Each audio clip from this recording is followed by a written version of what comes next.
So, the first battle teaches courage, the second teaches fear, and the third teaches wisdom. Man, that's such a heavy quote to start with. Right. I mean, it's this incredibly famous Gondorian military proverb, and it perfectly sets the stage for what we are getting into today, because we are jumping into the year 418 AE, where the Kingdom of Gondor brought like 18,000 men to the gates of the city called Dorwinion. Which is just a massive force for that era. Oh, absolutely massive. And they didn't just bring soldiers, they brought engineers, draftsmen, heavy cannons, basically this mathematically perfect plan to strangle an entire population. Yeah, it was supposed to be this absolute masterclass in military engineering. Exactly. But instead, it just completely dissolved into absolute bloody chaos.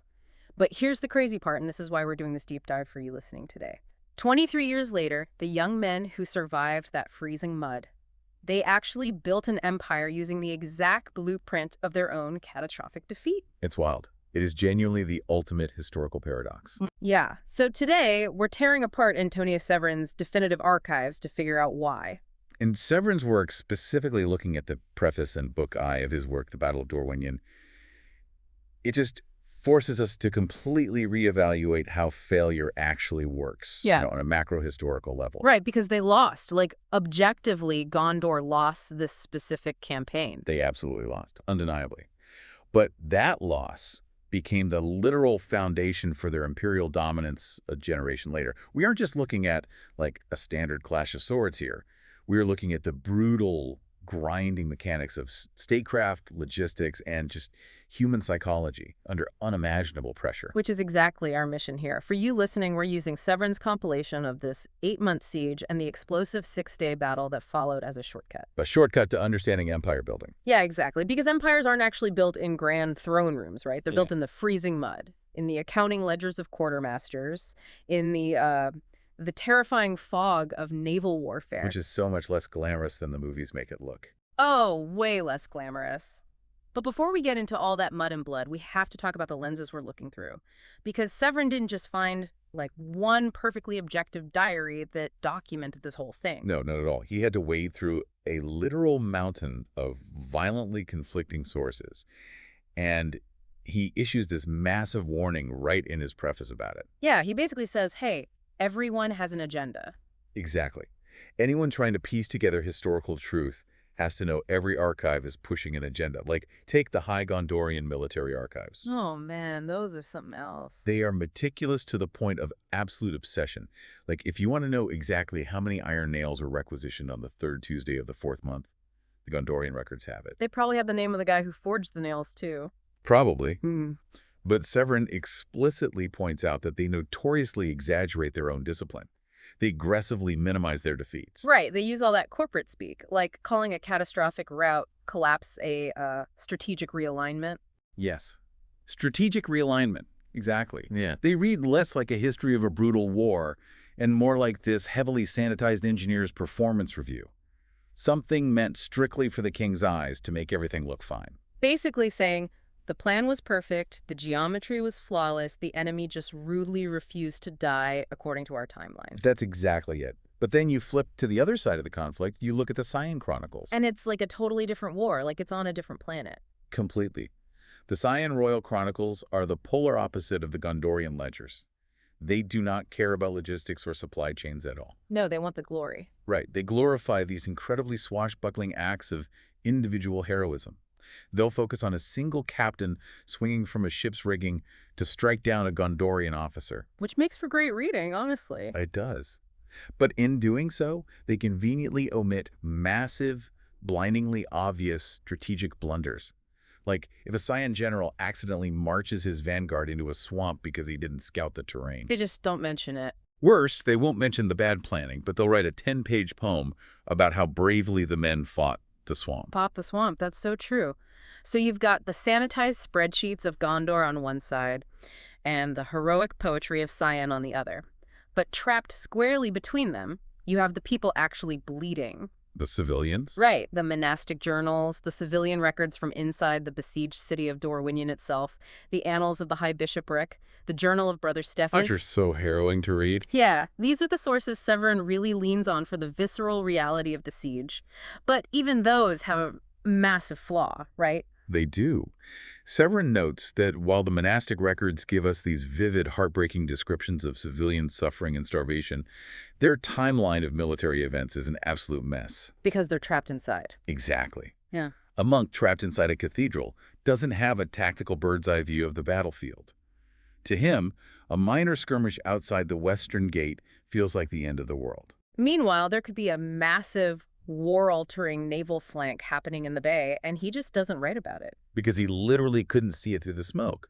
So Severin had to take all three of these hopelessly biased perspectives and essentially triangulate the objective truth from the friction between them. And triangulating that truth leads us right back to the brain-breaking paradox of this whole conflict. Yeah. How do you lose a war, retreat with your surviving forces, and then look back at that agonizing defeat and say, yes, that is exactly how we are going to conquer the known world 2 decades from now? It defies the logic. It really does. But to understand how a defeat builds an empire, we can't start with the armies. We have to look at the board this game was played on. For you listening, we need to map this out. Right, the geography of the League Sea. Because this wasn't just some random patch of dirt they decided to fight over. Geography is destiny. That is the fundamental rule of this era. And Dorwinion is the ultimate proof of it. If you picture the map of the known Western kingdoms in 418 AE, the League Sea is the commercial and political heart. It's this enclosed ecosystem bordered by 4 distinct civilizations. Okay, so let's break that down for the listener. Over in the east, we have Gondor. Right. Gondor is massive, fertile, agriculturally dominant, lots of valleys. Then in the west, you have the Kingdom of Cyan. They are the undisputed masters of the water, a purely maritime culture totally dependent on trade. And up in the northwest? Up there is the wealthy, isolated, mountainous region of Zardi. And right in the middle of all of this, sitting squarely at the mouth of the Troadian River, is the city of Dorwinion. It's the ultimate geographic choke point. It really is. It's not just a dot on a map, it is a pressure valve. It controls the northern entrance to the League Sea. Anyone who wants to move ships from the northern oceans down into the commercial heartland, they have to sail past its harbor. Plus, it controls the eastern trade coming through the dense Troadian jungle, right? Exactly. Think about the resources. You've got timber for building fleets, wheat for feeding armies, raw iron for forging weapons. It all flows down the Troadian River and funnels straight into Dorwinion's docks. So it's basically a toll booth. It's a toll booth on the only highway in the world. That's a great way to put it. If you want to move anything of value, a merchant's cargo of spices, a fleet of warships, or an army of 20,000 men, you have to pay the toll at Dorwinion. But this brings up something that has always bothered me when reading standard military histories of this region. Oh, what's that? Well, if Dorwinion is so incredibly valuable, if it's literally the economic heartbeat keeping these 4 kingdoms alive, why didn't Cyan just fortify it to the point of being invincible? I mean, Cyan effectively controlled it as a vassal state at the time. Why wasn't it surrounded by, like, triple-layered 60-foot stone walls? That is the exact question the military engineers from Gondor asked themselves before they marched. It makes no sense on paper. Right. You'd think they'd lock it down. But the answer lies in understanding how cities actually function in reality versus how they function on a war room map. Dorwinion wasn't designed by military architects plotting defensive lines. It grew entirely organically around commerce over centuries. Ah, so it was messy. Very messy. The Western market literally leaned right against the base of the mountainside, where miners came down to trade raw iron. And its eastern and southern harbor faced the open sea to constantly welcome fishermen, whalers, foreign merchants. You can't exactly put a fortress wall through a fish market without destroying the market. Precisely.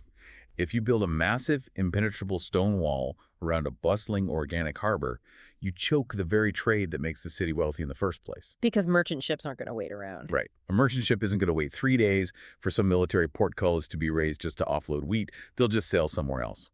So Dorwinion's survival never depended on its own walls. It depended entirely on which kingdom could project power over the land and the sea surrounding it. It had to be an open door, basically, by economic necessity. Exactly, an open door. An open door that Gondor looked at and decided, yeah, we are going to meticulously unhinge this over the course of 8 grueling months. Which perfectly brings us to the collision of the 2 completely opposite philosophies of war here. The doctrines. Yes. Right, because they weren't just fighting over a city, they were fighting over how reality itself should be managed. It's the ultimate clash between engineering and chaos. This is where Severin's analysis in Book 1 is just absolutely brilliant. He breaks down these military doctrines, and they couldn't be more alienated from each other. Let's look at Gondor first. The engineers. Yeah. Gondor approaches war not as some romantic quest for glory, but as a massive, deadly industrialized construction project. Their doctrine is hyper-professionalized and rigidly disciplined. Above all else, they prioritize their artillery and their combat engineers way above their standard infantry. Because to a Gondorian commander, a paved road is a weapon. It is the ultimate weapon. Their core belief is that you must completely master the terrain before you ever engage the enemy's flesh and blood. You don't just march into a valley and fight. No, you pave it first. Right. You march into a valley, level the forests, build a stone bridge over the river, set up elevated redoubts for your cannons, establish a mathematically calculated supply chain back to your capital, and then you invite the enemy to fight you on the battlefield you literally just built. That is so intimidating. A fortified bridge is just as lethal to an enemy army as 1,000 swordsmen, because the bridge dictates where the enemy can and cannot exist. I want to highlight that famous proverb that Severin quotes because it really sums this up. A Gondorian builds the battlefield. A Scion conquers it. Yes, and that second half perfectly encapsulates Scion's philosophy. Because Scion is this aggressive, flexible, king-led maritime culture, because they are a naval power, their entire worldview is shaped by the ocean. And the ocean is unpredictable. Exactly. What does the ocean teach you? The wind changes without warning. Horrific storms appear out of nowhere. The most perfectly mathematically engineered plans will still sink to the bottom of the sea if you can't adapt. You can't pave the ocean. You really can't. So they don't try to pave the land either. Scion commanders actually expect their initial plans to fail. Really? They just bake failure into the plan. Absolutely. Their entire military doctrine is built around rapid adaptation and exploiting the chaos of the moment. They measure the brilliance of a commander not by how well he draws up a supply spreadsheet, but by how quickly he can pivot his forces when the enemy does something completely unexpected. They thrive in the friction of war. And this doctrinal difference wasn't just, theoretical debates in academy. It materialized in the dirt outside Dorwinion in 418 AE. When Gondor marched west under King Maximus, they didn't just bring 18,000 combat troops. They effectively brought a mobile, migrating city. It must have been a terrifying sight. Just massive. They brought blacksmiths dragging massive anvils, carpenters, draftsmen, stonemasons, surveyors with measuring chains. They brought the ultimate realization of Gondorian military theory, which they called the Iron Ring. The Iron Ring strategy is a terrifying masterpiece of military logistics. King Maximus didn't want to just hit the walls with ladders and lose thousands of men to boiling oil. He instituted a 4-phase master plan. Okay, walk us through the phases. Phase 1, secure the muddy eastern bank of the Troadian River. Phase 2, construct permanent, heavy-load bridges across the river and pave solid roads through the marshland to support heavy artillery wagons. So literally laying the groundwork. Literally. Phase 3, systematically cut every single supply route, farm road, and river access into the city, leaving open only the western sea routes that led back to Scion. And finally, Phase 4, wait for starvation to force the Scion army out of their prepared defenses and into the open, directly into Gondor's artillery kill zones. They were suffocating the city with infrastructure. I want to really dig into what that actually looked like on the ground because it is staggering. It really is. We aren't talking about a few guys chopping down trees here. Severin gives us this incredible cinematic scene with a young Gondorian commander named Matthias Commodus. Matthias is out surveying the eastern approaches to the city. The ground is terrible. It's marshy, freezing, unstable mud. Basically the worst place to put heavy cannon. Exactly. So a senior combat engineer comes up to Matthias, tests the soil, and reports that the ground is far too soft to support the weight of the massive siege cannons they need. And what does Matthias do? He doesn't yell, he doesn't panic. He just calmly dismounts his horse, kneels down in the freezing muck, presses the mud between his bare fingers to test the viscosity, stands up, and orders the engineer to lay a solid timber road over the marsh. And the engineer's just completely taken aback. Yeah. He asks for clarification, like, lay timber for 3 kilometers. Wow. And Matthias, without even blinking, just coldly replies, for 6. 6 kilometers of solid wood road built over freezing mud. It's insane. And when the engineer protests, pointing out the absolute logistical nightmare that laying 6 kilometers of timber will take weeks of backbreaking labor, Mabius just stares at the walls of Dorwinion and says, "We have months." That is the Gondorian mindset perfectly distilled. It's like a glacier. It doesn't move fast, but it is going to slowly, mathematically crush everything in its path, and you cannot stop it. Right. But while Gondor is out there literally paving the earth, sinking wooden pilings deep into the freezing 40-meter-wide Trodian River while arrows are raining down on them, we have to look at what Sion is doing. Or rather, what they aren't doing. The inaction is fascinating here. It is. You have King Lumber III of Sion waiting out in Cyanide Bay aboard his flagship. His desk is covered in frantic, desperate reports from his spies inside the city. They are telling him Gondor is building roads, they are erecting permanent watchtowers, they are rolling up heavy cannons. And his ministers are losing their minds. Absolutely losing it. They are begging him to act. Strike the roads now, burn the bridges before they finish them, use our marines while they are vulnerable. And Lumber just sits there completely still and says, "We will not fight engineers."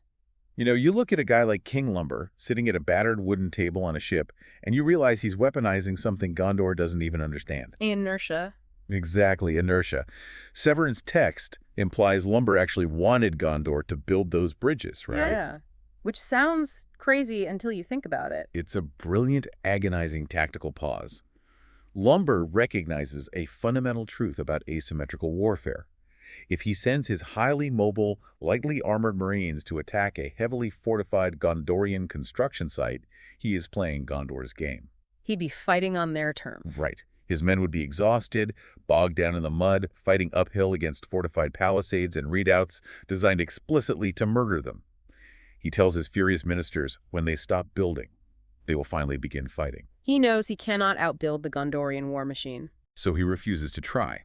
He waits for the precise moment when Gondor's perfect, rigid plan inevitably meets the unpredictable chaos of reality. It's basically a massive high-stakes game of chicken, which, forces us to look closely at the two men moving these pieces, because you cannot understand the tactical layout of this siege without understanding the deep psychological architecture of the kings commanding it. So true.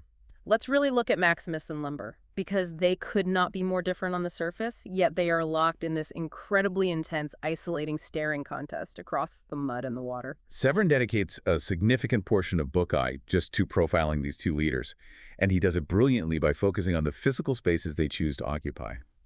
Let's start with King Maximus Flavius of Gondor. The guy sleeping in the dirt. Exactly. He is 55 years old, a seasoned, hardened veteran of dozens of campaigns. He is methodical to a fault. And look at where he sleeps.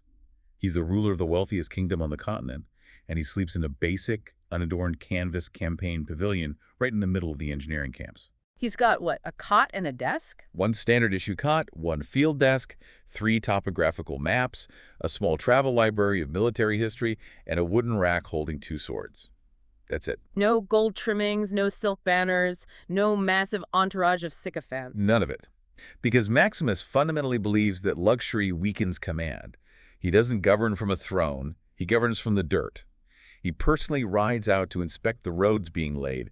He tests the tension on the bridge, supports himself. He's micromanaging, but in a very visceral way. He reads the quartermaster's reports, but he trusts his own eyes more. He has to verify the math. And crucially, he actually talks to the grunts. He doesn't isolate himself behind layers of aristocratic generals. There's this amazing primary account Severin includes of an interaction Maximus has while inspecting a forward camp. Oh, the story with Marcus. I love this one. It's so good. So it's pouring rain, it's miserable, and Maximus stops to talk to a young infantryman named Marcus.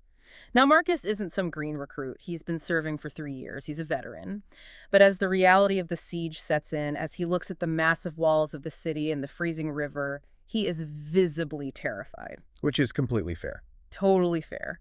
The King of Gondor stops, looks at this shivering kid and asks, "Still afraid?" And Marcus, to his immense credit, doesn't lie to his king. He just swallows and says yes. And Maximus's reaction is just perfect. He doesn't berate him.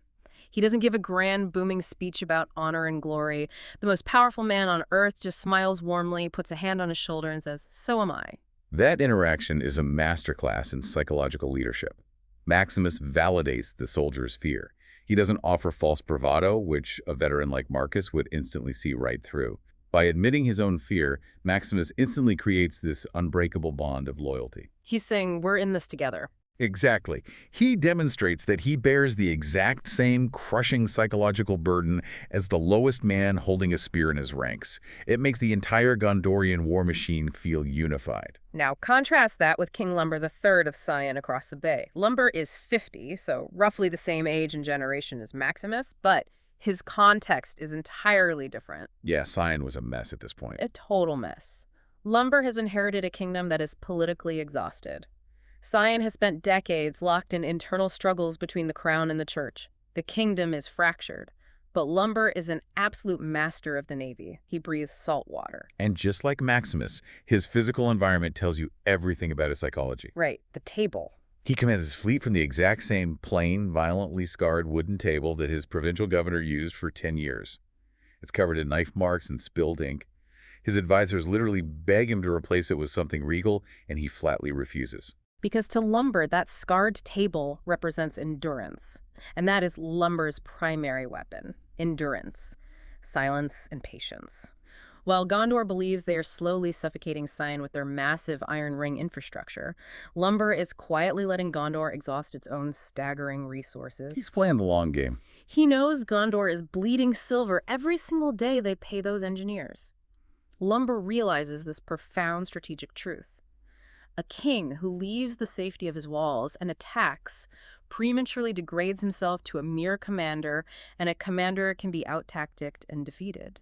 And Lumber's psychology is so fascinating because it's almost entirely internalized. He has his own interactions with the common people, just like Maximus, but they reveal a much darker, more isolated mindset.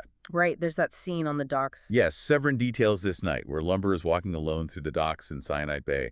No royal guards, no armor, just a middle-aged man walking under the street lamps, listening to the water. And an old dock worker recognizes him. And the guy is terrified, right? Shaking.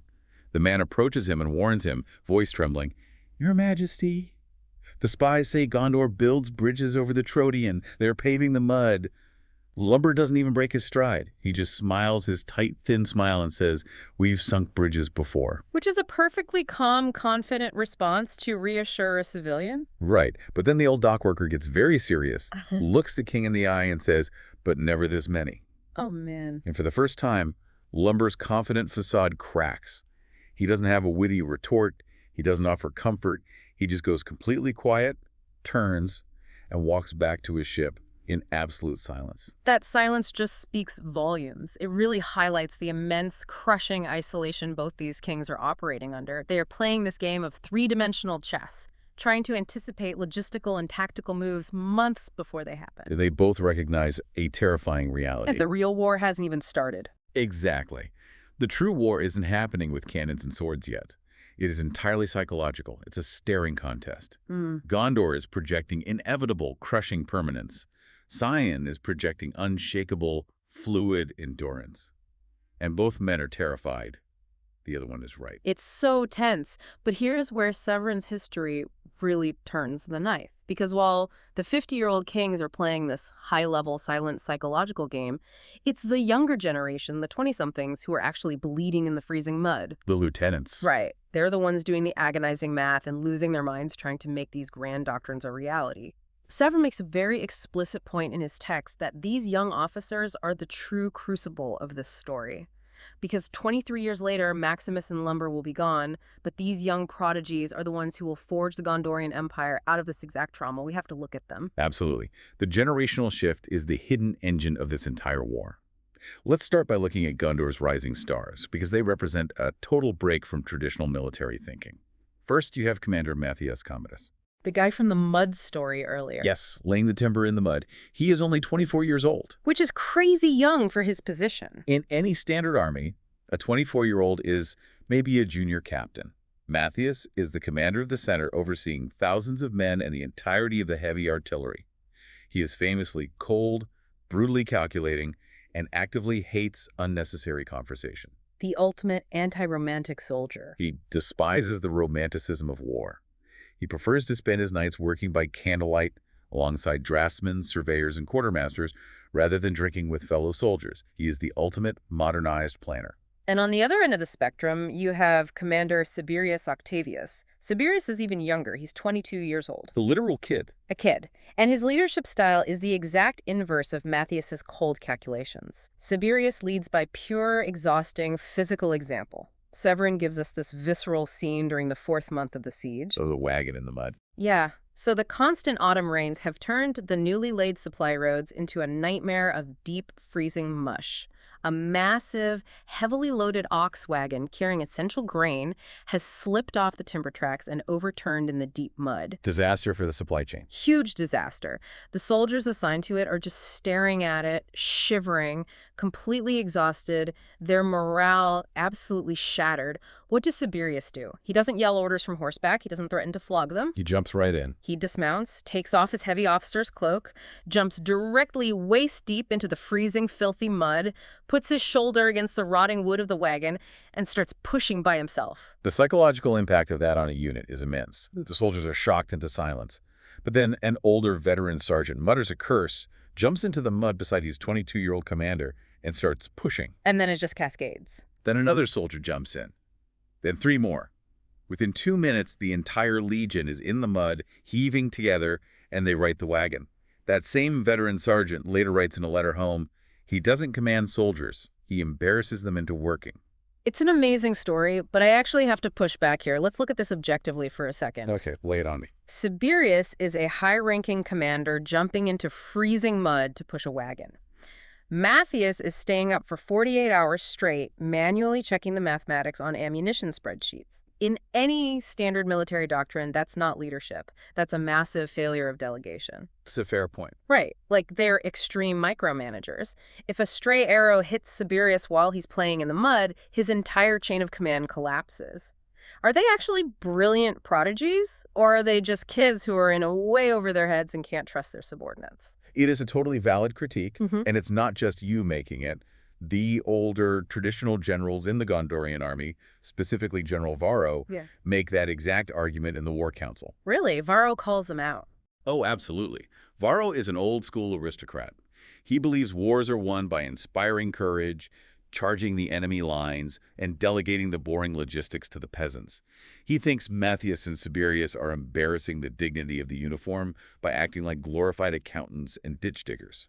So why do they do it? Why are they so obsessed with the micro details? Because they understand the terrifying math of the new era of warfare, and Varro doesn't. Why are they obsessed with every detail? Because 18,000 human beings are sitting in freezing mud waiting for orders. The stakes are just too high. Exactly. If Matthias miscalculates the grain supply by even 4% because he trusted a lazy subordinate spreadsheet, thousands of men starve to death in the winter. If Siberius doesn't personally ensure the bridge supports are driven deep enough into the riverbed, the spring thaw will wash the bridge away, and thousands of retreating men will drown. So it's not ego, it's anxiety. Their obsessive micromanagement stems directly from the staggering, paralyzing weight of the lives, depending on their engineering. And that tension, that exact argument between Varro's old-school romantic courage and Matthias's new-school industrialized logistics is the precise birth pang of imperial warfare. There is a recorded argument where General Varro shouts at Matthias, "You cannot pave your way into a walled city." And Matthias has the best comeback. He just looks at him, totally deadpan, and replies, "No, but you can pave the road that feeds the army which conquers it." That is the moment the old world dies and the new world begins. It's chilling. And we see that same exact shift happening out on the water with the young officers in the Gondorian Navy, too. Right, Siphius and Octavius. Yeah. You have Captain Siphius Fabius, at 25 years old. Yeah. He has this bizarre, almost contradictory reputation. He is considered brilliant because he almost never loses a ship. But he never loses a ship because he absolutely refuses to fight unnecessary battles. He just walks away from a fight? Pretty much. He lacks all naval ego. Yeah. If he sees a smaller cyan ship retreating, he won't pursue it because his brain immediately calculates the probability of a trap. He cares about preserving assets, not winning medals. And then there's Captain Octavius, right? Yeah, Octavius, just 23 years old, who ignores all the aristocrat politics of the Admiralty. While the older admirals are arguing about who gets the most luxurious cabin, Octavius is down in the ship's bowels, obsessively checking the rigging tension, inspecting the quality of the rope knots, and drilling his boarding parties until they drop. These kids are reinventing warfare from the ground up because they have to. But while all these military prodigies are obsessing over the math of grain, timber, and cannonballs outside the walls, we have to talk about what that math actually means for the people on the inside. The civilians. Right, because every pound of grain Matthias mathematically secures for his army is a pound of grain mathematically subtracted from the 80,000 people trapped inside the city. Which brings us to Sion's primary defender on the ground, Governor Paul Cuppers. Cuppers is such a fascinating figure. He's 35, so older than the prodigies, but younger than the kings. And he is tasked with something arguably much harder than commanding an army. He has to manage the civilian defense of a city that is slowly being strangled to death. Section 5 of Severin's history, detailing life inside the Iron Ring, is genuinely harrowing to read. Because a siege is not a battle. A battle is an explosion of violence that ends. A siege is fundamentally an act of slow, methodical, psychological torture. It's just waiting. Waiting and degrading. Severin brilliantly describes the macroeconomics and the psychological degradation of how a city of 80,000 people adapts over 8 months of isolation. It happens in phases, right? It's not instant panic. No, it's insidious. For the first month, the citizens basically treat the blockade as a temporary inconvenience. They assume the Gondorians will get bored or winter will drive them away. They'll be gone by Christmas kind of thinking. Exactly. But by the second month, as the bridges are completed and the cannons are rolled into place, the siege becomes a grim routine. By the third month, the siege has completely overwritten their reality. The horizon no longer belongs to them. The world ends at the stone walls. And the very first thing to collapse isn't the walls, it's the economy. The soldiers on the walls hear military orders, but the civilians in the streets just see prices skyrocketing. We are talking about hyperinflation driven by pure terror. Oh, the prices were insane. Bread doubles in price in a week. Raw iron triples. Salt, which is essential for preserving what little meat they have, becomes almost impossible to find. Gunpowder becomes more precious than actual gold. People are trading family heirlooms for a single musket ball. And this is where Governor Paul Cuppers proves himself to be an absolute master of crowd psychology. Cuppers is playing a desperate game of psychological stabilization here. In the fourth month, the merchant guilds come to him in a panic. They show him the ledgers. The city's grain warehouses are at 72% capacity, and winter is coming. That's a death sentence if they don't ration. Exactly. The merchants want him to issue emergency rationing orders. But Cuppers refuses to issue grand, terrifying proclamations about impending starvation. Why not? Shouldn't he tell them? Because he knows that if he stands on a balcony and says, "We are running out of food," the panic will instantly spark riots. People will start hoarding, and the city will burn itself down from the inside before Gondor ever fires a single cannon. So how does he manage it? How do you stretch a dying food supply without telling the people they're starving? He does it incrementally, almost imperceptibly. He doesn't announce a crisis. Instead, he quietly mandates that the bakers produce slightly smaller loaves of bread, but keep the price the same. Oh, wow. Shrinkflation. Literally 5th century shrinkflation. He mandates that the public soup kitchens water down the broth just a fraction more each week. He initiates a quiet, heavily subsidized reliance on catching small river fish instead of importing beef or pork. He fundamentally understands human nature. People will accept horrific, degrading hardship as long as it arrives gradually. If you boil the water slowly, the frog won't jump out. Precisely. But even with Cuppers' brilliant, quiet management, the psychological toll on the population is just utterly devastating. And this is where Severin's inclusion of the monastic and civilian primary sources is so crucial. The diary entries. Yes, he includes excerpts from the diary of a man named Elias, who was a baker in the Western Market. Elias writes something in the 6th month of the siege that honestly gave me chills. What did he write? He says, "The children still laugh in the alleyways. That frightens me more than the cannons. They have no idea the world around them is dying. To them, the shrinking bread is just the way the world has always been." Wow. That quote perfectly captures the terrifying cognitive dissonance of a siege. Life desperately tries to continue its normal rhythms, while absolute doom is literally constructing permanent camps outside the walls. It's so deeply unsettling. And you see this exact same coping mechanism at St. Peter's Cathedral in the center of the city. Right, the nightly ritual. Yes. Every single evening, thousands of people gather in the cathedral. It's packed to the walls. But Brother Stephen, the head priest, doesn't get up to the pulpit and preach fiery, optimistic sermons about how the gods will guarantee their victory. He doesn't lie to them. What does he do? He simply opens a ledger and reads the names of the dead from that day. Soldiers who took a sniper's arrow on the wall, sailors who drowned in a skirmish, civilians killed by stray artillery fire that cleared the walls. He just reads the names. And people just listen. The massive congregation doesn't wail. They don't cry out or applaud or sing. The absolute heavy silence in that massive stone cathedral becomes the prayer itself. It is a shared processing of communal trauma. And to ground this trauma even further, Severin gives us this tiny, heartbreaking detail about Governor Cupper's own family. Cuppers has a 6-year-old son named Jason. One morning, Jason is watching his exhausted, hollow-eyed father strap on his armor to leave for yet another endless war council. A daily routine at that point. Yeah. Jason tugs on his mother's dress and asks, what if he doesn't come home today? And his mother, who is just as exhausted and terrified as everyone else, doesn't offer him a comforting lie. She just looks up at the ceiling toward the walls and says softly, then you'll remember him. Just brutal honesty. I want to pause here. If you are listening to this on your commute or while you're making dinner or going for a run, I want you to actively imagine this. Imagine looking out the window of your own home. Imagine your neighborhood. You go to work, you grab coffee, you walk your dog. Just normal life. Right.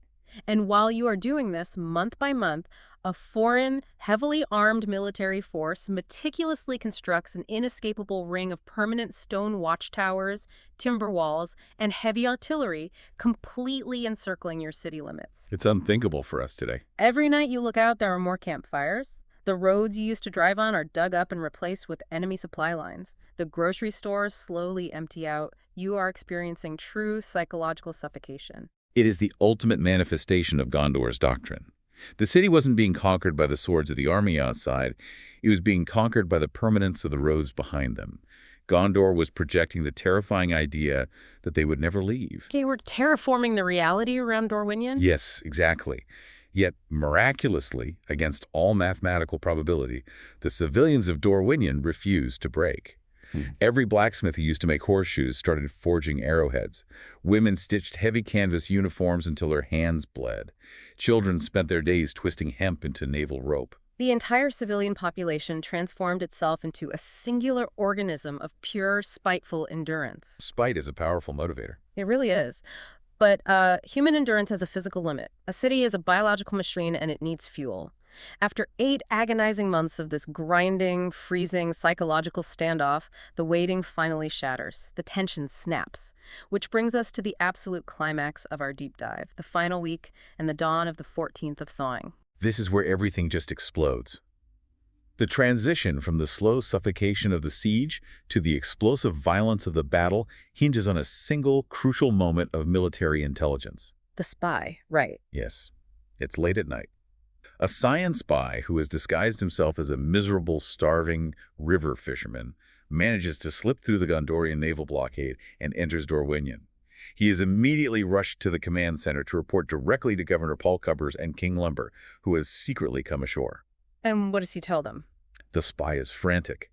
He tells them that for the last 3 nights, Gondor has been moving all their heavy artillery, hundreds of cannons, under the cover of darkness, repositioning them from the supply camps to the forward redoubts. But more importantly, he notes one seemingly mundane detail. The Gondorian engineers have put down their hammers. They stopped building. They have stopped building. And King Lumber, who has been waiting in silence for 8 months, knows instantly what that means. He just looks at Cuppers and says, they're finished. The waiting is over. The 8 months of waiting are over. The Iron Ring is closed, sealed, and locked. Gondor's perfect mathematical equation is complete. It is time to fight. So we finally arrive at the 14th of Thawing. It's arrow 4.17 in the morning. The freezing spring rain that has battered the region for weeks has finally stopped. But in its place, an immense, blindingly thick fog has rolled inland off the Legan Sea. The worst possible weather for a coordinated attack. Right. The temperature plummets. Visibility drops to less than 200 paces. A man can barely see his own hands in front of his face. At 05000 precisely, Gondor's perfect plan goes into motion.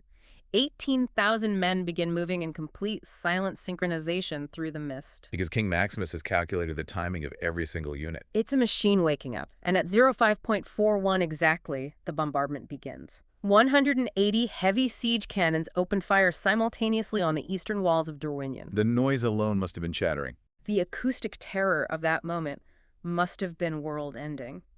We aren't talking about Hollywood explosions. We are talking about the concussive force of 180 iron spheres shattering stone, tearing through timber, and turning the air into a deadly cloud of shrapnel. The entire eastern face of the city disappears behind a wall of black smoke and falling masonry.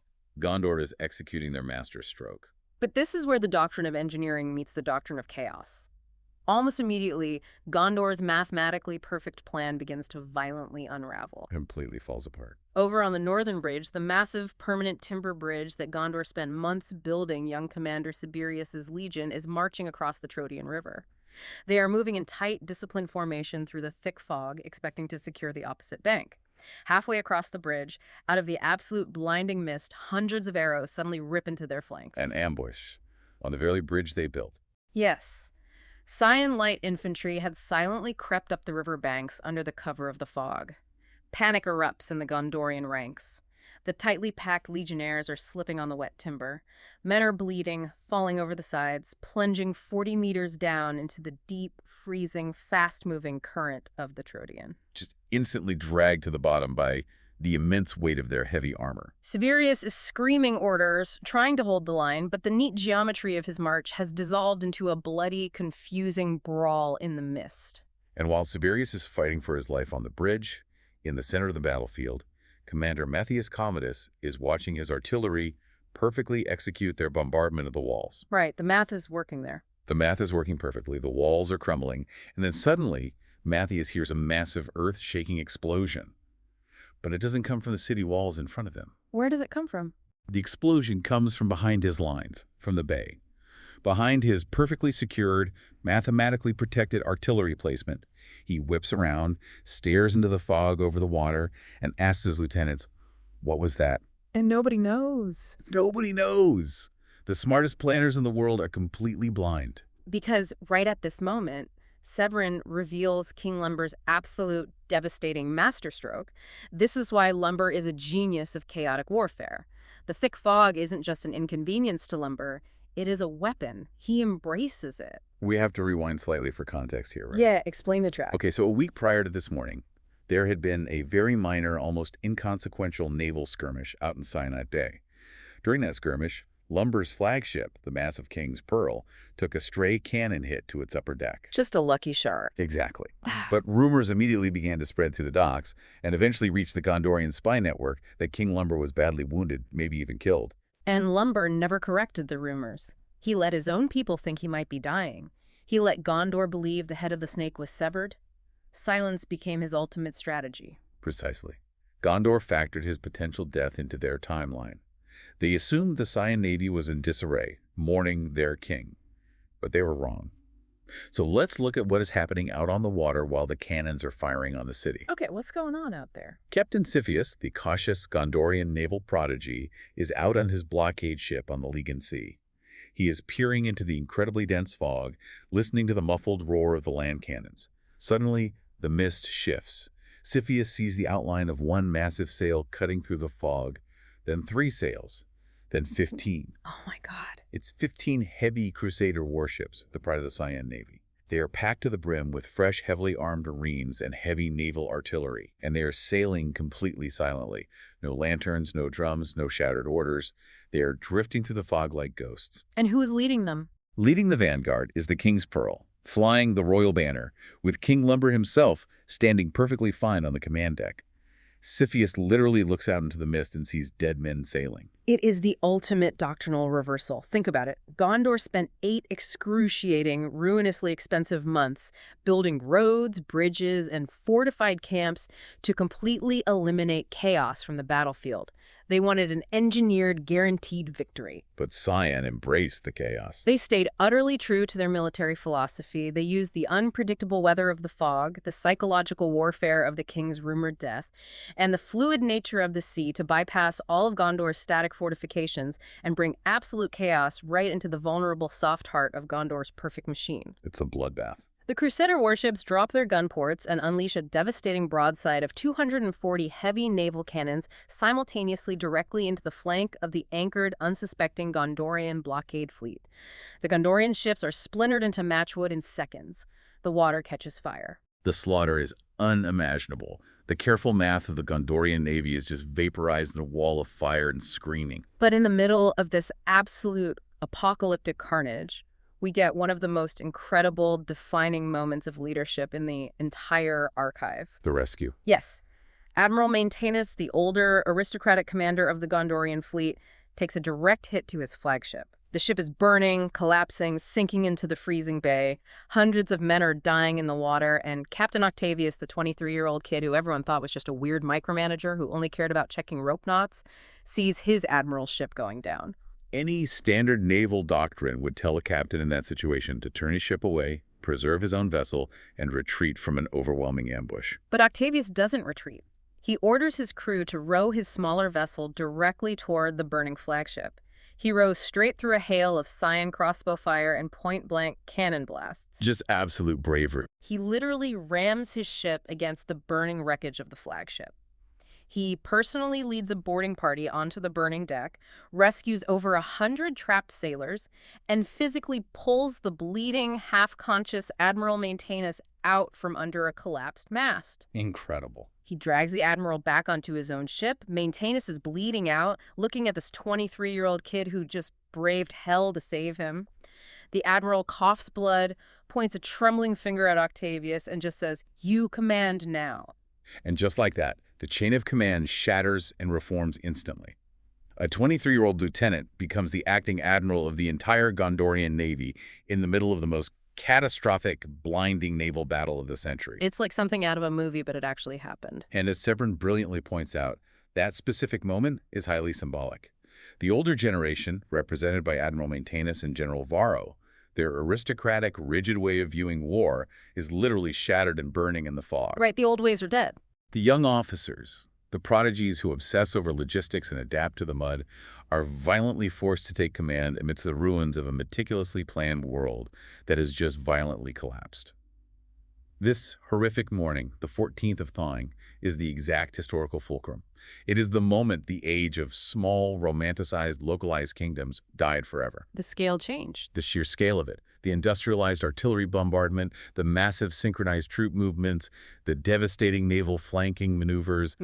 This was the bloody, terrifying birth of imperial warfare, shrouded in fog and wood smoke. Wow. Okay, we need to take a breath. Let's step back from the smoke of the 14th of thawing, let the fog clear, and look at the massive overarching picture here. At the very beginning of this deep dive, we set out to answer a paradox. The paradox of the victory hidden defeat. Right. We wanted to understand how a massive military campaign that Gondor undeniably lost, because they did lose this battle, the ambush broke their siege and forced a bloody retreat.